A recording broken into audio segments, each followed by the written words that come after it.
I mean, in terms of Wes, I thought we're in are we in a managing workload scenario now, you know, in terms of, clearly that was quite a grueling away game, you got another one tomorrow.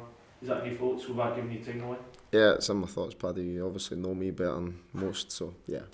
And I just thought, in terms of, clearly that looked like a bit of an arm wrestle, and that's what it sounds like, that's what pleased you most, that you came through that type of test, because that's the test that maybe you haven't stood up to the mark. Do you think you probably won't quite get that test tomorrow? Because certainly in the Caldwell, they came here and they tried to get it down and play. I don't know if the new lads brought a major change in philosophy. Yeah, no, I think they've certainly changed the way they play. I don't think they take as many risks as what they did in the past. They're probably a bit more direct than what they used to be. They're very aggressive in how they go about it and try to press you.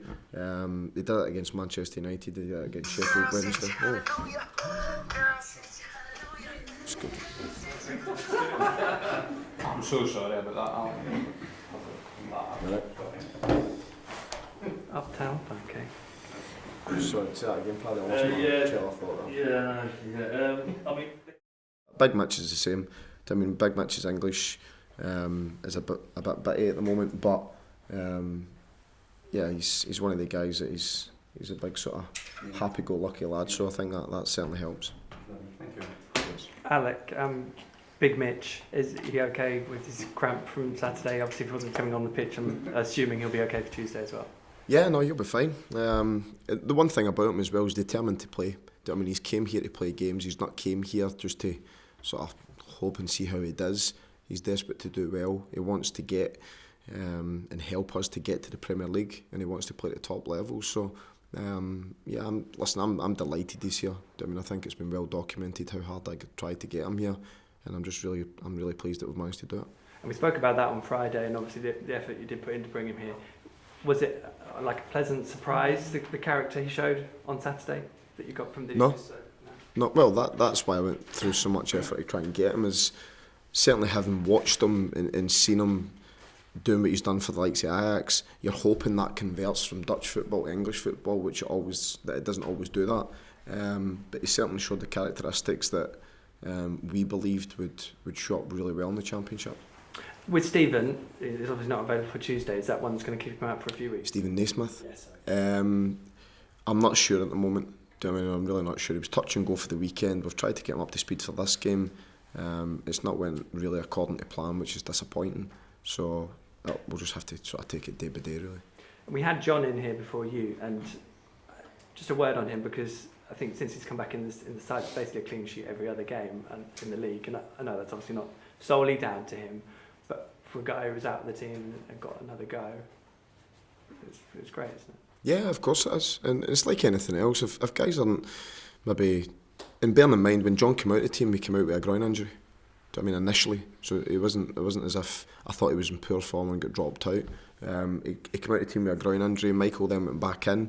And Michael had a couple of games where he was carrying a knee injury, and I think it affected his performance. John then got back into the team, and I thought on Saturday in particular, I thought it was one of John's best games in a while. I thought he was really dominant. I think we needed him to come off his line and collect things at its highest point and relieve the pressure. I thought he did that, and he made a great save for Craig Noon late in the game as well when we needed him. So, yeah, I was really pleased with John, certainly at the weekend. And just one more. Earlier you were talking about how different it is with the Championship and the Premier League, and the way you talk about one being tactical and considered and the other being just full throttle go for it. Have you found yourself adjusting to how you're getting the team up and prepared? Because if you want them to be full throttle and at it, that would strike me as you'd need to get them fired up, I suppose, differently. Yeah, but it's like anything else. I mean, and I've mentioned it quite a few times, and I've said it in this press conference already, about the physicality of players. If you're trying to get somebody fired up and it's not their natural instinct, I mean, it's like Alex Pritchard is a type of player who wants to get the ball, wants to play, wants to bob and weave, and is determined he'll stick to his task. But we always about that size. I mean, he's not going to be a tough tackling sort of dogged midfield player. I was more about quality and touch and feel. So I think with every player it's a bit different. I mean, because to push all their buttons is quite wide ranging, if you like. I mean, whereas I think when you put like say Michelin, who's a big strapping defender, yeah, he wants to go out there thinking, right, I'm ready for a battle type thing. Whereas I think more of your forward players like Wes and Alex, even like the Murphys, I'm pretty confident and sure that their mindset's not of the similar ilk to theirs. they're more thinking, right, give me the ball and I can go and do this and visualise what they're trying to do when they get it. So it's very, very different. But the important thing is to have that balance. I don't think we've had a great balance since the start of the season, hence the reason, certainly in the summer and certainly for this window, we've tried to add sort of size and stature. But unfortunately in the summer we didn't get as much as we would have liked. In January I think we've done a bit of good business because we've managed to add 2 big Stratham lads that helps us in that sense. Cheers, Alec. Thank you. Thank you. Cheers, chaps. Thanks. Cheers. No. Thank you. Who's Mink? My wee sister. Nickname. Mike? Oh, I'm not even going to ask.